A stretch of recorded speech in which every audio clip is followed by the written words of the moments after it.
In Nairobi. This comes a day after President Uhuru Kenyatta urged leaders to focus efforts towards development and stop politicking. The luncheon that brought together the three leaders since the March 9th handshake between Uhuru and Raila has caused a buzz on social media. Patrick Amimo reports. The three leaders went for lunch at Deputy President's residence in Karen shortly after attending a memorial service for the late Jane Kiano. The leaders, who were accompanied by their backers, later took pictures in what has sent tongues wagging. Ruto and Raila are political rivals, with their eyes fixated on the 2022 presidential election. Curiously, Ruto tweeted on his social account that he was consulting with his boss, President Kenyatta, on matters of development and unity. I find that very healthy. I find that extremely healthy. I think we Africans tend to see things in a peculiar way.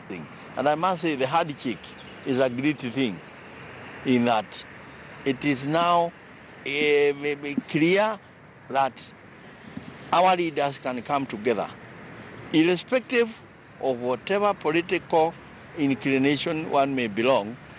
The meeting came a day after President Kenyatta visited Nyeri County, where he told locals that when the right time comes, he'll give direction on his succession. Maisha ya watu wetu. Ya kesho tutajipanga ikija, lakini ya leo ni masilahi ya mwananchi. The president's call has been positively received by a section of leaders from Mount Kenya region who spoke to KTN News Friday. This is time for serving the people who elected us. It is not time for politicking. And I must say, I agree with him. And I must also take this opportunity, even me personally, to say that for my people in Mount Kenya region, what is important is for them to remain united and have a purpose of moving forward by serving their people. The March 9th handshake between President Uhuru Kenyatta and ODM leader Raila Odinga changed Kenya's political landscape. The two leaders have on several occasions urged Kenyans to support the Peace Pact since it was meant to foster peace, stop negative politics, and allow the country focus on development. Patrick Amimo, KTN News.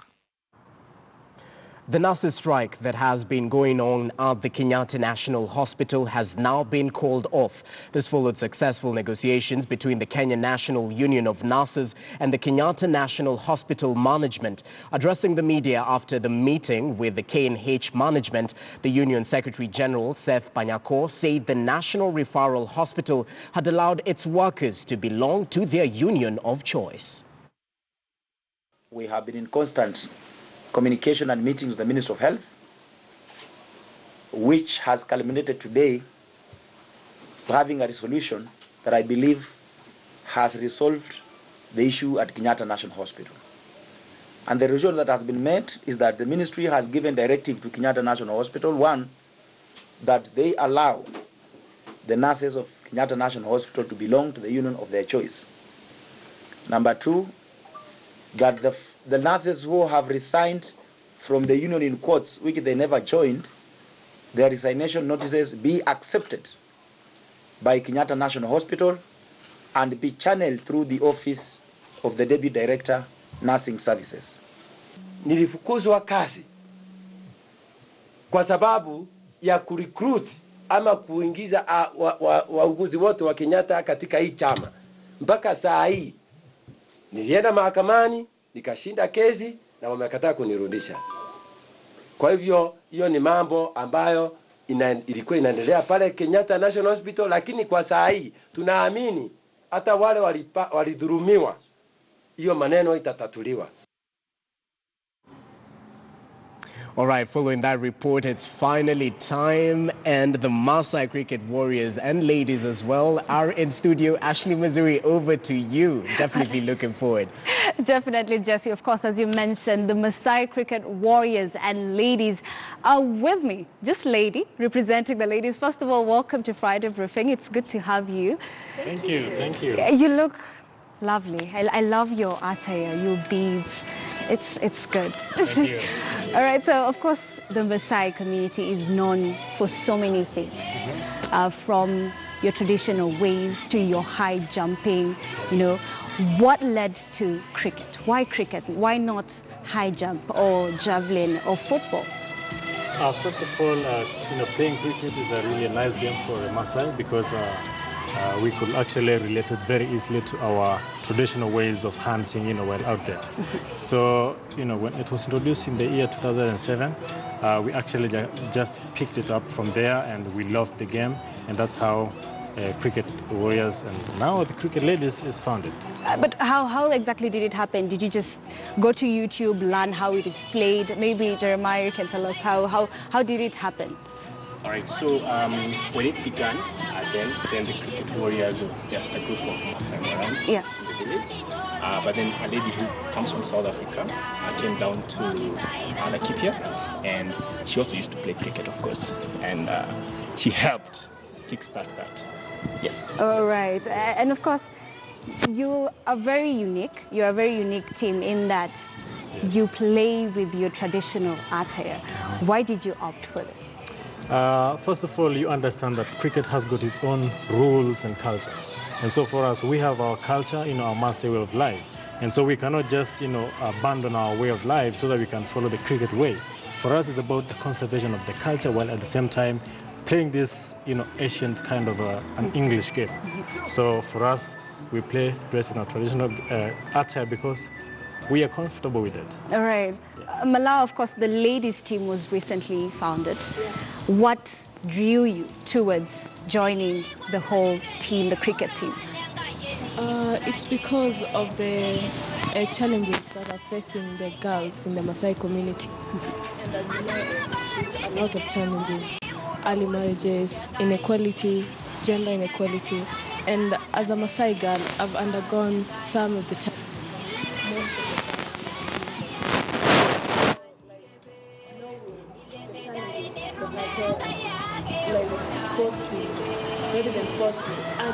All right, okay. We seem to be having an issue with your mic. But maybe before we get to, of course, the injustices in the community and what ladies in the community face, 2007. Of course, when you started, was it an entire team? Jeremiah, maybe you can tell us. Did you go picking several people who wanted to join the team, or you just randomly decided so-and-so will be on the team, so-and-so also the same? Okay. These are warriors that come from different parts of Laikipia, so they don't come in one central place. Okay. But as you know, culturally also, they are also interconnected, and they also share things. They share ceremonies, they share other activities, so they know each other. And so by interest, they are able to communicate and say, are you going to be able to train with us? Are you going to be able to join us? So yes, that's how it began, and the cricket team was able to grow and thrive from there. All right. Yes. Memusi, maybe I can just come to you, of course. Were you one of the original members of the team? Yes. I joined the cricket warriors, but when I was a little bit younger. I joined when I was in primary school, and when I went to high school, we continued.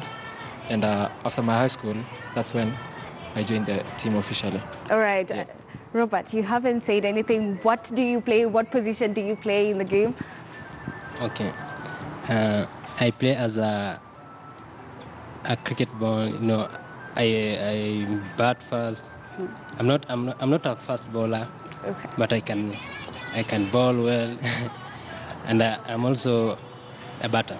Okay, all right. Oh, maybe before we get to the first ball and second ball, maybe you can explain the game to our viewers. How exactly does it work? Young. All right, so cricket is a very old type of a game, which has got actually its origin rooted back in England during the Saxon and the Normans time, in the medieval time in England. And so back in 1600 and even 1500. So, but now, in the current world, cricket has really evolved to even having using the modern kind of cricket bats and the cricket balls and the pads. So it's a game that is played by two teams. One team fielding, meaning like 11 players are inside the field, while 2 players are actually in the field, like between the two, the 2 wickets. So they're actually like running between the wickets and making runs. And so one guy or one bowler, who is the bowler, bowls the ball or throws the ball towards one of the, the striking batsman. And so when he or she hits the ball outside, and so, the fielders will have to try to bring back the ball. And so that's how, you get to generate or kind of, get the points. All right. It has got a lot of rules, and actually trying to explain in a very short time, it's quite a challenge. Okay. Yeah. And of course, we are going to talk about the fact that you use cricket for a cause. And of course, it's to fight for the injustices in the community. But before we do that, Sonyanga, I just want you to leave my life for just a few seconds. Maybe this is your camera. Come for here. So you're going to read the story to our viewer. Okay. So you can start by introducing yourself, who you are, welcome them to the show. So is that the story? Or that's the story. All right, like the countries? You want to create your own story? No, not really. That's the story. Okay. All right. Yeah, so ladies and gentlemen, welcome to KTN Live, today with Ms. Onyanga. And so we start with the local stories where the country's public universities are now demanding more funding from the government to enable them discharge their mandate. Vice chancellors from the institutions urge that the funds they are getting from the government are inadequate. Resources should be disbursed so they can operate optimally. They were speaking of, on a Friday during the meeting with the Education Cabinet Secretary, Amina Mohammed, at a Nairobi hotel present at the meeting where the members of the parliamentary budgetary committees. Our public universities have grown from 7 to 31 in a very short period of time, and that we've had a 400% increment, right, in the number of universities we have. The fact that because of that, actually access to university education became much better, for the majority of our young people, and that's a fantastic thing to happen in any given country.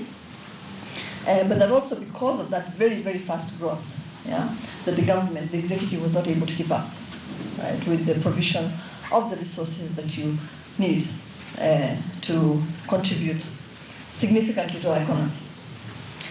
And so we need to address that, and I promised Professor Dwal and those that I met a little bit earlier on, that I would do my best to make your case. I also said that I thought that your case had been made badly over the years, and that's why we're here, where we are today. Because if